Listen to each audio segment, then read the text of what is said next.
Good morning, junior hockey fans. It's Monday, January 16th, 17th, 16th.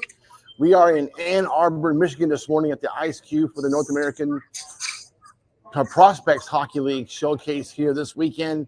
We drove down from up from Florida on last Friday afternoon and got here Saturday at noon. Watched a couple of games the whole afternoon.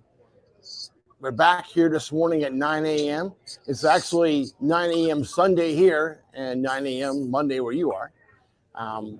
Today, we will head back to Orlando after the show. We have Keith Morris on. Keith Morris is in Boston, right, Keith?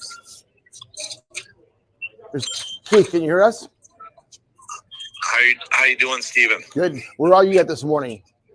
I'm in beautiful Boston and in Andover at Merrimack College. I'm here with my youngest son, who's playing in a showcase tournament this MLK weekend. You know, your son, we've known you for a long time, probably right at 30 years so far. When you first went to University of Alaska Anchorage, you came out of Manitoba. And how was that experience going from Manitoba to Alaska? What was that, Stephen? How was your experience, living in Manitoba your whole life and then ending up in Anchorage and making Alaska your home? My experience at Alaska Anchorage was outstanding. It was life-changing.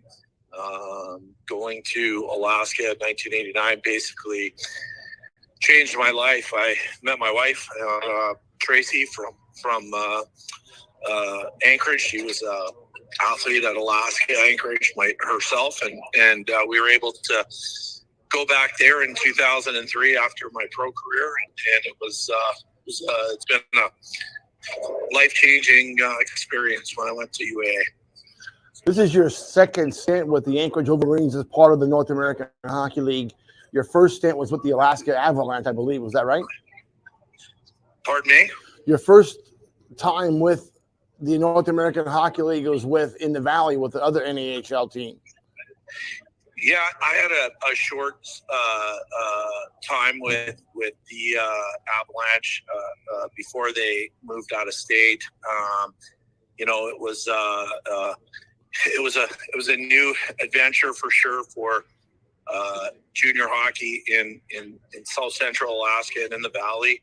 It was unfortunate that it didn't work out, but they have done an outstanding job moving that franchise to Johnstown, and those guys have done a fantastic job of building a tremendous brand in Johnstown, a place I spent a lot of time in when I was playing pro hockey, and they were in the same division as we were, and they've done a great job there. But we had a small stint there back in the middle 2000s, and but very blessed to be able to help Anchorage build a tremendous product in the biggest community in Alaska. How much did that experience with you with the Avalanche play into the organization of the Anchorage Wolverines? Stephen, you're cutting out there. How did that experience and with the team in Wasilla play into your helping you get the Wolverines get going in Anchorage? Well, I think that a couple of things that we're very blessed with in Anchorage and with one is a tremendous ownership group. We have just outstanding people, first class families involved in our ownership group. The Frauners, the Schutz, and the Ellsworths have done a tremendous job of wanting to make our community better, and it starts with them. And then we have a outstanding staff. Our staff is fantastic. We've got an all-Alaskan coaching staff. We've got a tremendous director of business operations in Autumn Makar. We have good people that are running this organization. And then lastly, we have our community. Our community has been, outstanding, first class, from our fans, from the sponsors, the people that are involved, and come to the games and support the team. It's been an outstanding year and a half so far. So let's get back to the North American Prospects Hockey League, and the formation of the NAPHL. The idea was to really provide a developmental experience for future prospects of the North American Hockey League. And now that you are with the Wolverines, how much do you depend on the NAPHL for prospects? Well, first off, I have a long-standing history with the NAPHL. Our 2002 group, which has been a tremendously valuable group to our organization, played in the NAPHL. And with an event-based league, it worked out really well for teams like ours from Alaska. We were able to come to events. We were able to build our own calendar around those events to play extra games. And when you're coming from Alaska, it was beneficial for us to be able to do that. So very, very pleased with the NAPHL. It's part of the NAHL brand, which everybody knows has a ladder of development. You can play as a bantam player in a tournament series all the way to the North American Hockey League. And then with us having a procurement system with being able to protect players within the tender process from the NAPHL, it's a valuable tool for both the junior league, but also too as the youth league, to be able to continue to see those kids taking a step to junior hockey. We are seeing more and more North American Hockey League teams putting their own teams into this program. The New Jersey Titans, Philadelphia Rebels have the Philadelphia Hockey Club. Your connection with Team Alaska, has that been beneficial so far? Well, it has been. You know what? The Tier 1 organization in Alaska is based out of Anchorage. It basically piggybacked off of what we did with the 2002 group to join the NAPHL. We're getting all the best Alaska players to the NAPHL on a consistent basis. And it certainly just doesn't help Anchorage, but it also helps Fairbanks. It helps Kenai. We are in this to continue to develop hockey at every level in the state of Alaska, and we're very blessed to be able to have this opportunity.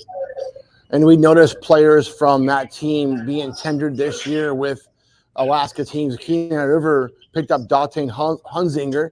Dante is originally from Fairbanks, lives in the Anchorage area now, and it's certainly been on the radar. Was that a bit of a steal for Kenai? Well, Dante is a very good player and a great family. His younger brother plays with my younger son in Anchorage.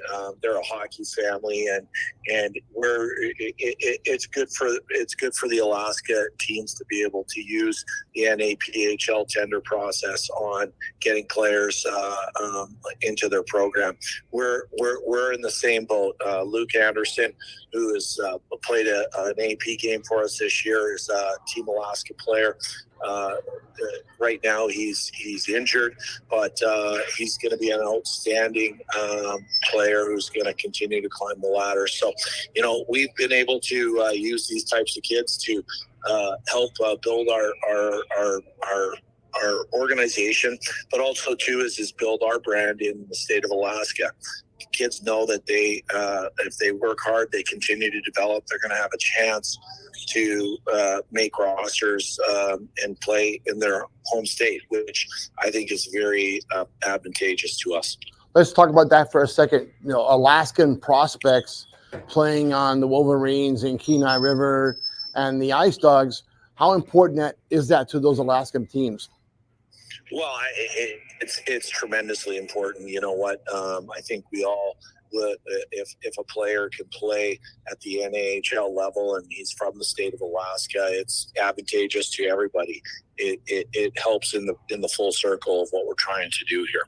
So I think that it's an important avenue to to continue to give us players. No different than what a lot of the other organizations are doing in the state of Alaska, or in their areas. Like you said, Philadelphia, New Jersey Titans, the Northeast Generals. They all have youth programs that they're trying to develop players, and hopefully some of those players will be able to play at our level, which I think is just great for each organization. Very good. You talk over the years about all the Alaska talent leaving Alaska to play on AAA programs around the country. And a lot of those players are still out there. What's it going to take for Team Alaska and your 3 North American Hockey League clubs to start keeping some of those prospects at home? Well, I think that it's like anything. You know what? We have to the youth program has to do a great job of giving a tremendous development product to the community.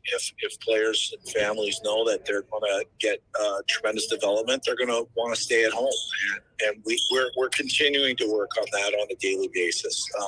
And I think that we're all part of it. We're all part of it, from the college programs to the junior programs down to the youth programs. So we got about 90 seconds left. One last question, Keith, and I think it's a big one. What's it going to take for the Wolverines to get back on track this year and get back to the Robertson Cup? Well, you know what? It's like anything. It's a tremendous division. It's a tight division. I feel that the Midwest division is one of the best from top to bottom in the league, and I think that we just have to continue to be consistent and string together some consistency that's going to help us take a step back into the playoffs. Well, it's been very interesting and fun following the Wolverines. The Midwest Division is definitely one of the league's toughest this year, top to bottom. Everybody's still in it.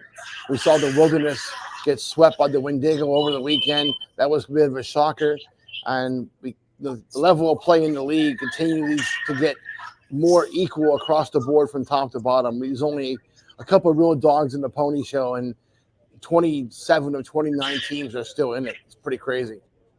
It is a tremendous league. The parity has gotten better, and you know what? The league and from the ownerships all the way down to the hockey operations to the business side, everybody's doing a great job. So, excellent. Well, Keith, thank you so much. We hope you have a good time out there in Boston. That's it for today, folks. This has been the Junior Hockey Morning Show on the World Sports Broadcasting Network.